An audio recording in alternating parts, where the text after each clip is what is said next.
Oops, I did it again. I bought a knife. What a surprise. Demco 80-20.5, current EDC of choice. No foreshadowing there. As you know, when I get into something, I go big.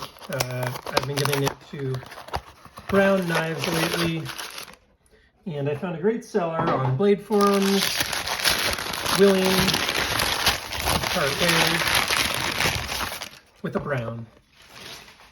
The other day, or maybe it was yesterday, someone posted, how'd you find so many? I haven't even found one on the Demcos. I'm like, you got to be very good and very persistent, but it's not that hard to become either. But you got to make a choice, you got to learn. And then you, too, can have cool knives like these. So this is a really cool one. This is number 204. They only made a few hundred of these, and this one's 20 CV. And this is a Demco, I'm sorry, Demco. This is a Brown Knives FSD Full Size. This one was sold as sort of like, it supposedly hasn't been used, but the person I got it from had bought it, and I don't know what exactly happened, but it was sold to him as new, essentially. I can at least get a quick feel on it.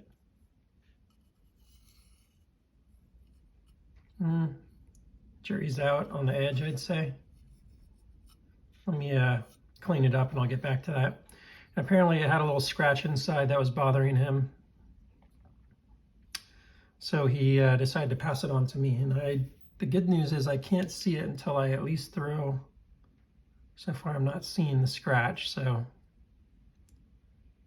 let's see if we can find it here. Probably not going to be able to see it on this side, I would say. But he gave me a reasonable price on it, and I was glad to take it off his hands. So I think I'm actually going to have to look around for the damage, because I don't see anything too crazy so far. Seeing if I see anything on the scale since I have my flashlight out. And my lighting's never too good in the office here. But overall, it looks pretty darn good. I'm now looking at the blade. All right, let's get back to normal light. And then I just want to put a quick pass on here like this. Make sure nothing's on here, and then give it a quick little feel. This is what I do, is I'll put it on the fingernail. It seems to be the place where I can find flaws the most, and I'm going very light, trying not to cut a huge gash in my fingernail. And there's been some complaints. There have been some complaints about the browns not having the best edge on these FSDs. I think on the LHCs he did a pretty good job, and on the Cortex I never really heard people complaining about that in the past. But yeah, I mean, that's a pretty poor edge. That's crazy, actually. I mean, that's, you know, if that's a new knife, that's, you know, for an $800 knife, and this is actually a 20 CV, that'd be pretty disappointing to get and have such a dull edge. But the knife doesn't look, it doesn't look carried. Let me get a feel for the action real quick. I'm gonna move the camera up so I have a little bit more room. I've had a couple of these in hand now, so I'm starting to get a little familiar. The detent feels good. And yeah, it still has a little bit of friction on it, so I don't think it has a ton of use on it.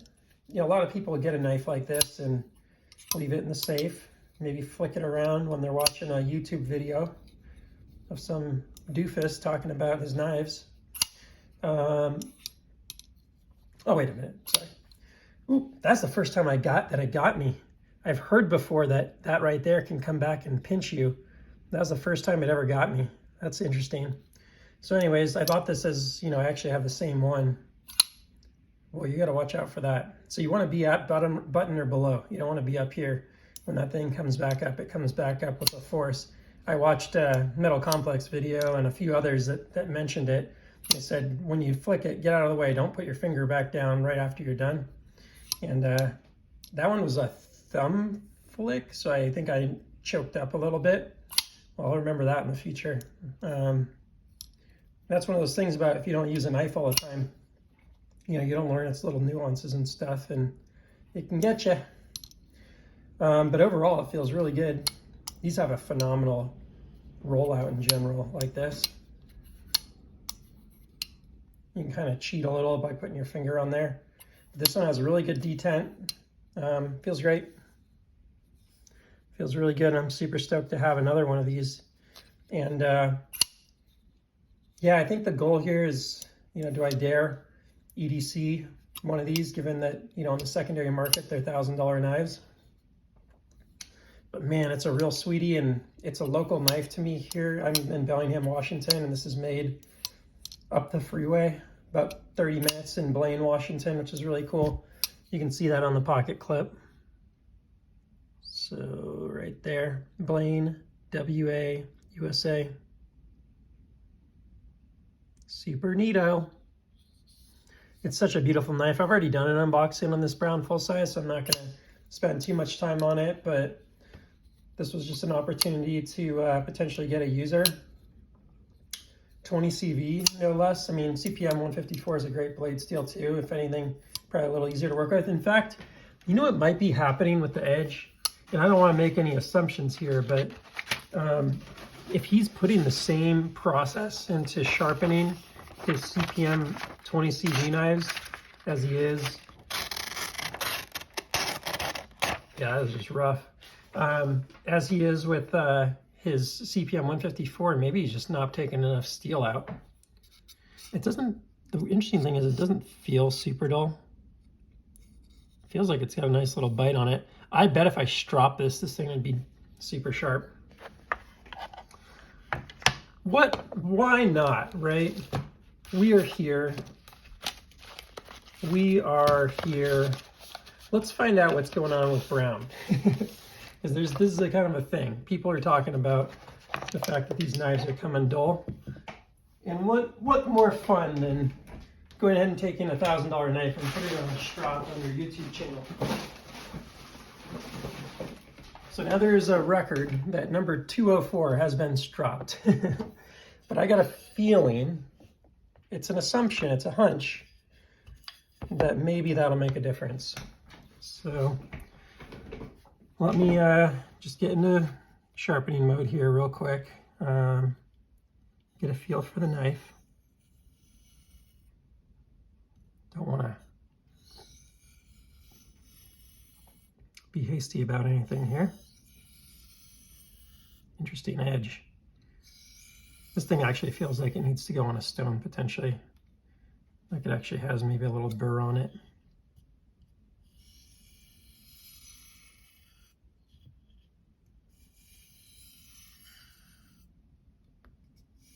It's just making a lot of noise. It feels like it needs like a, maybe like a 1200 grit or something. At least a 2000.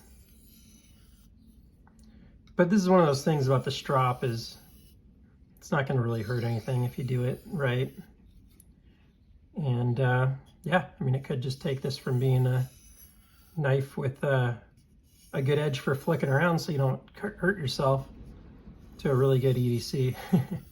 With just a strop. I think a lot of people don't understand how strop works and that the compound on it actually has some abrasive that you put on there. That thing's not just moistening, you know, your leather on your strap. That thing has some abrasive in it. I don't know what, each abrasive has a different, you know, rating. I don't know what a standard green abrasive is, honestly. I'll be honest with you. I just, that's just what I use. Some people use the white abrasive. There's kind of these two standards that are common, the white and the green. But I just use a green one that came with the strap, honestly. So let's clean this real quick. That was, I don't know, 10, 20 passes aside. Ooh. I tend to do, you know, about 20 aside, and then I'll go back and forth. 2 on a side, and then 1 on a side. That's how I normally do it. Since I was talking, I didn't do my usual procedure, which is why I don't typically like to do these sharpenings just on the fly. But hey, maybe we can ring a $1,000 knife today, or maybe we can make it functional. We'll see. Let's see, I'm gonna use the side I didn't already dole out. Yeah, still not there.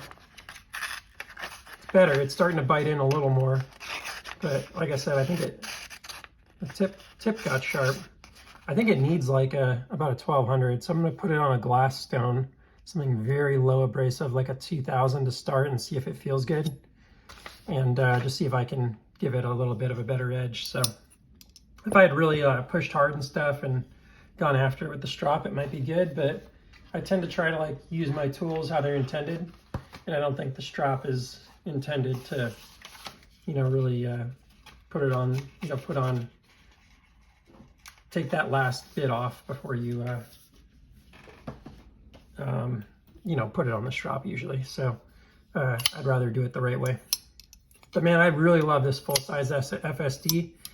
For things like Demcos, I really gravitate towards the 80-20.5.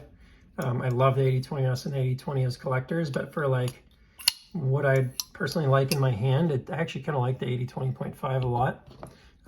Lighter and just easy to manipulate and just a great EDC. And I'm sure the brown FSD Mini is as well. I just find, I don't know if it's my hand size, but the way I like to manipulate this, the length here sits in my hand a little better, and I just get a little better purchase when I'm deploying it. So not for everyone, but for me, really like this, and I can't do this sitting down, but really like this FSD full size. Let me come around the camera. There you go. You can almost, it's almost like a gravity knife with the little button lock. You can really whip it out of there. Pretty fun. Let's see how the centering is on this one. Make sure everything looks good. It looks brilliant. I got a feeling just maybe the 20 CV. You can see even just from the strop, I got a little shinier there. But it just needs a little something. Feels pretty good. Doesn't feel terrible. It just needs just a little glass stone, and it'll be good. So excited to have it all for now. Thanks for stopping by, and I will see you on the next one. Please like, subscribe, and take care.